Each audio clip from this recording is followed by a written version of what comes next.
Check post thermal screening का क्या है नज़्म।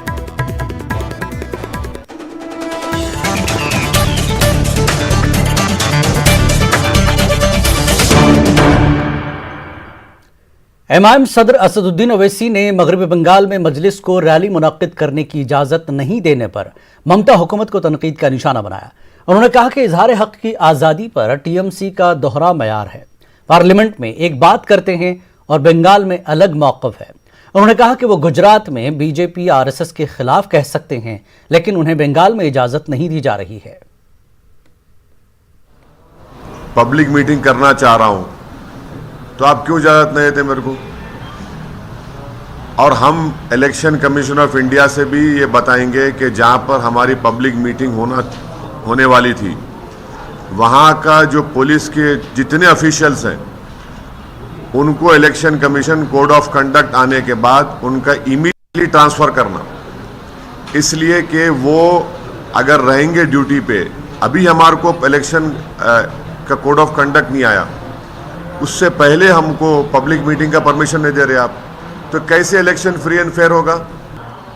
नरेंद्र मोदी की सभा हो सकती है, अमित शाह की सभा हो सकती है, नड्डा की सभा हो सकती है, कांग्रेस की हो सकती है, सीपीएम की हो सकती है, दूसरे फॉरवर्ड ब्लॉक के पार्टीज की हो सकती है, टीएमसी हम क्यों नहीं कर सकते? भाई हम पब्लिक मीटिंग करेंगे, ठीक है, पब्लिक नहीं आएगी, मगर राइट तो है ना। तो इससे साफ जाहिर हो गया कि ये जो सेकुलर लिबरल किस्म के जो लोग हैं, जो टीएमसी के ताल्लुक से दिल्ली में इन एमपीज की स्पीच सुनकर बड़ा थालियां मारते हैं, उनको सोचना पड़ेगा। भाई लोकसभा में तो आप बड़ा, राज्यसभा में बड़ा dissent, freedom of expression, Tagore को कोट करते आप, और आपकी सरकार तो वेस्ट बंगाल में हमको एक पब्लिक मीटिंग का परमिशन नहीं थी। पूरे एप्लीकेशंस इन ऑर्डर थे, आप नहीं देते। तो इससे साफ जाहिर हो रहा कि इनका ये डबल स्पीक है, ये इनकी हिपोक्रेसी है। मुस्लिम माइनॉरिटी में, ख़ास तौर से यूथ में एक चर्निंग है, एक डिज़ायर है कि हमारा पॉलिटिकल रेलेवेंस हो, हमारी एक पॉलिटिकल लीडरशिप बने, जो हमारे डेमोक्रेसी के लिए बहुत अच्छा है। हमारी डेमोक्रेसी मजबूत होगी अगर यूथ आकर डेमोक्रेसी में पार्टिसिपेट करेगा, तो उसके लिए बहुत अच्छा होगा। ये अनफॉर्चुनेट है, ये कौन सी डेमोक्रेसी की फिर बात कर रहे हैं आप? हमको तेलंगाना वक्फ बोर्ड के सदर नशीन मोहम्मद सलीम ने बताया कि गुज़श्ता 4 सालों में वक्फ बोर्ड की आमदनी में इजाफा हुआ है। 115 जायदादों के रजिस्ट्रेशन मनसूख किए गए हैं, 7 मसाजिद को आबाद करवाया गया है। उन्होंने कहा कि औकाफी जायदादों को बचाने के लिए कोई कसर नहीं छोड़ी जाएगी। कैसा हासिल करना वक्फ बोर्ड की बोल के हम लोगों को रात दिन वही लगे हुए रहता है, और रात दिन कई कंप्लेंट आते हैं हमारे को, वहाँ कब्जा होगा, यहाँ कब्जा होगा, ऐसा होगा, वैसा होगा। और अल्लाह के करम से हम लोग, हमारे से जितना हो रहा, वक्फ बोर्ड से जो काम हो रहा, बराबर हम लोग कोशिश करके उसको हासिल करने का भी करते हैं। और इससे पहले भी मीर महमूद की पहाड़ी के पास 16 एकड़ जमीन पे जो है ना बाउंड्री खींच दिए थे, तो हम लोग जो है ना जाके सीधा थोड़े तो लोग कोर्ट को गए, कोर्ट को जाके करे, तो हम लोग कोर्ट से जो है ना ऑर्डर हमारे फेवर में हुआ, तो हम लोग इमीडिएट एक्शन लेके वहाँ पर भी हम कब्जा लिए। और गुटाला बेगमपेट में भी जो है कब्जे जगह जगह पे जो है ना गाड़ियों की पार्किंग का ये करे, तो वहाँ पर भी हम लोग स्टेटस को आया अभी कि वहाँ पर जैसा वैसी रहना, कोई कब्जे नहीं करना बोल के। ऑफिस पेट का बोल के आया, 143 एकड़ जमीन है, वो 50 एकड़ पे कोई कब्जे पे है, तो वो भी हम कोर्ट में केस चल रहा है, उसको भी हम विकेट कराने के लिए हाईकोर्ट में भी केस चल रहा हो। और हम जहां पर भी बड़े से बड़ा केस है और बड़े से बड़ा आदमी रहने दो, हम लोग डरने वाले नहीं है। अल्लाह के करम से वक्फ प्रॉपर्टी अल्लाह की अमानत है, ऑलवेज क़यामत तक अल्लाह की अमानत रहती हो। तेलंगाना हाई कोर्ट ने जुमे से कोरोना हेल्थ बुलेटिन दोबारा जारी करने की रियासती हुकूमत को हिदायत दी है।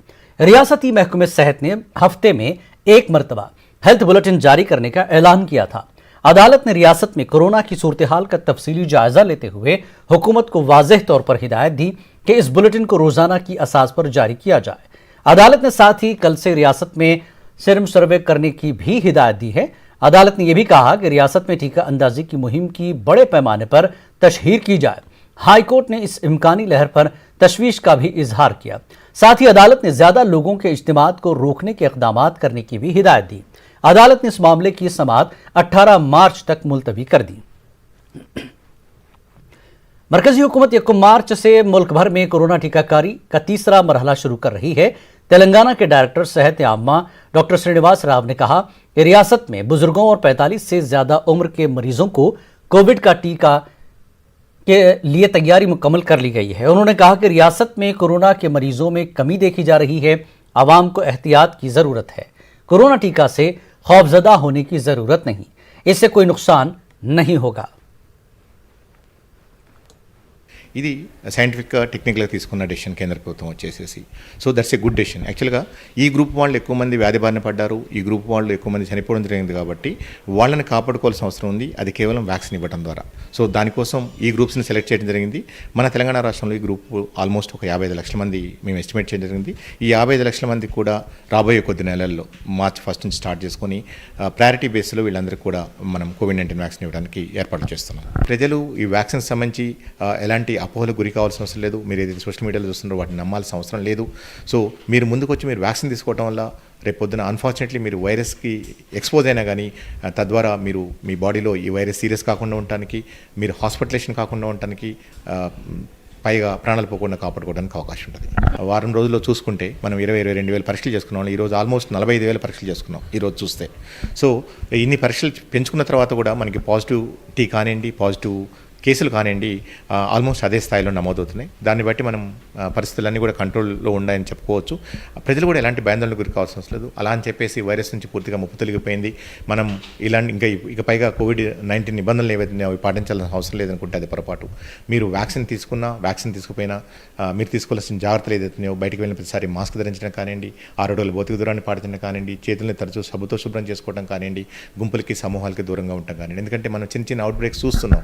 ఇలాంటి అజాగ్రత్తల వల్లే మనకి ఒకేసారి ఒక ఫినరల్లో కానివ్వండి, లేకపోతే ఒక ఫంక్షన్లో కానివ్వండి ఒకేసారి 30 నుంచి 50 కేసులు 100 కేసులు రిపోర్ట్ అయిన సందర్భాలు కూడా మనం చూస్తున్నాం. ఇంట్లో చిన్న पड़ोसी रियासत महाराष्ट्र में बढ़ते कोरोना के मामलों पर तेलंगाना हुकूमत ने चौकसी अख्तियार की है।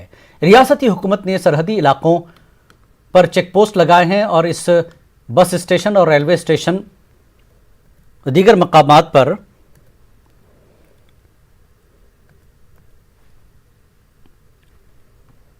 स्क्रीनिंग टेस्ट कर रही है। मुश्तबा अफराद पर नजर रखी जा रही है और महाराष्ट्र से तेलंगाना में दाखिल होने वाले अफराद के लिए निजामाबाद में स्क्रीनिंग के खुसूसी इंतजामात किए गए हैं।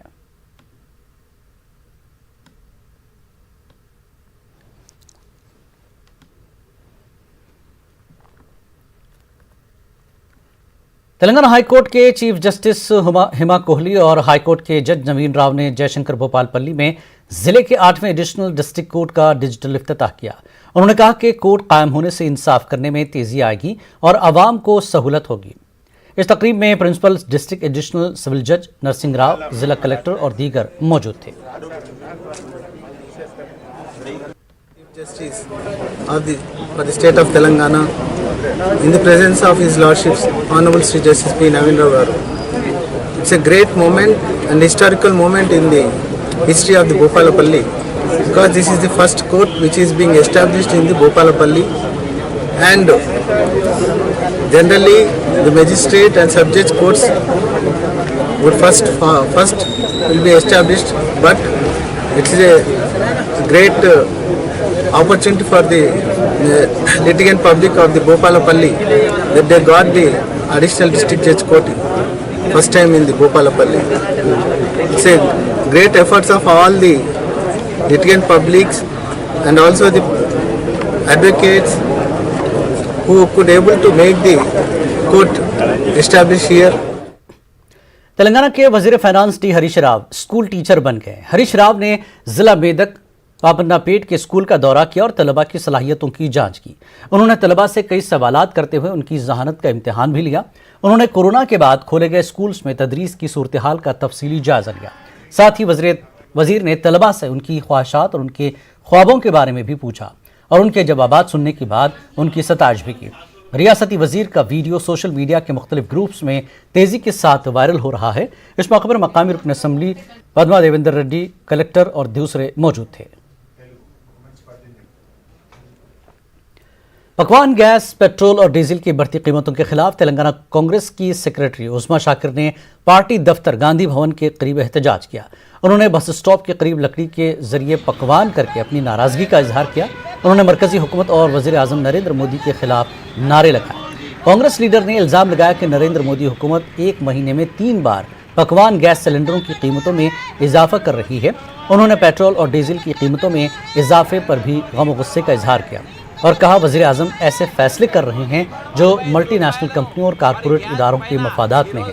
उन्होंने इल्ज़ाम लगाया कि बीजेपी हुकूमत को आम आदमी की परेशानियों की कोई परवाह नहीं है। उन्होंने कहा कि आने वाले दिनों में नरेंद्र मोदी ज़ेर क़यादत बीजेपी हुकूमत को सबक सिखाएंगे।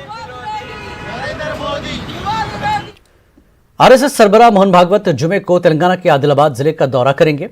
मोहन भागवत जिले के गड्डीहाटनूर मंडल के लिंगापुर का दौरा करते हुए किसानों से मुलाकात करेंगे। आरएसएस के सरबराह इस मौके पर रिवायती तरीके से काश्त करने वाले किसानों के साथ बातचीत करेंगे। आदिलाबाद की रज़ाकाराना तंजीम एकालुया फाउंडेशन के ज़ेर एहतमाम उनके दौरे के इंतजाम किए जा रहे हैं। तेलंगाना में इंतहाई अफसोसनाक वाकया सामने आया। लड़की ने आशिक की धोखाधड़ी और शादी से इनकार के बाद गला काटकर खुदकुशी कर ली।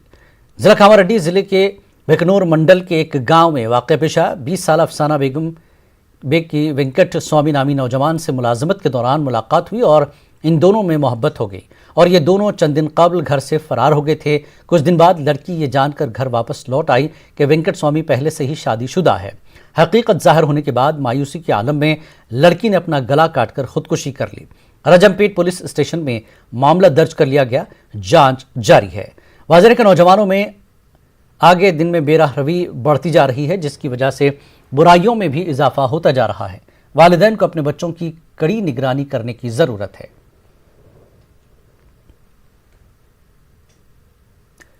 टीवी पर पहली बार आ रहा है एक अनोखा शो। नेटवर्क 18 की एक खास पेशकश बायजूस यंग जीनियस 27 फरवरी को रात 9 बजे न्यूज़ 18 उर्दू पर मिलने तिरुवनंतपुरम के रहने वाले olympiad exam expert Siddharth Kumar Gopal से।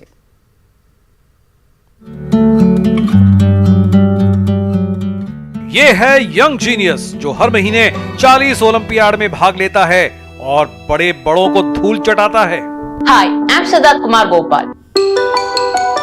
ये है यंग जीनियस जो मैथ्स से लेकर एस्ट्रोफिजिक्स का मास्टर है, जिसने 2019-20 का इंटरनेशनल मैथ्स ओलंपियाड जीता। You're very good in debate and elocution also. Yes, sir. You write essays. Yes, sir. You play the piano. Yes, sir. जिसे इंटरनेशनल एस्ट्रोनॉमी और एस्ट्रोफिजिक्स ओलंपियाड में गोल्ड ऑनर मिला। ये है यंग जीनियस जिसका दिमाग ज्ञान का भंडार है। 12 साल की उम्र में ज्ञान की कुंजी है ये, जिसे अमेरिका के जॉन हॉपकिंस सेंटर के इम्तिहान में हाई ऑनर्स मिला। नेटवर्क 18 पर एक अनोखा शो, दंग करने वाले दिमाग के खिलाड़ी तिरुवनंतपुरम के 12 साल के सिद्धार्थ कुमार गोपाल के साथ। How many exams have you written till date? I have written 80 to 90 exams this year.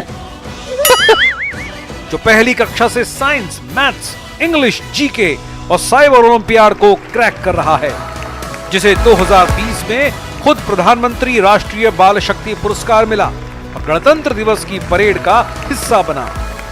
आ रहा है ये यंग जीनियस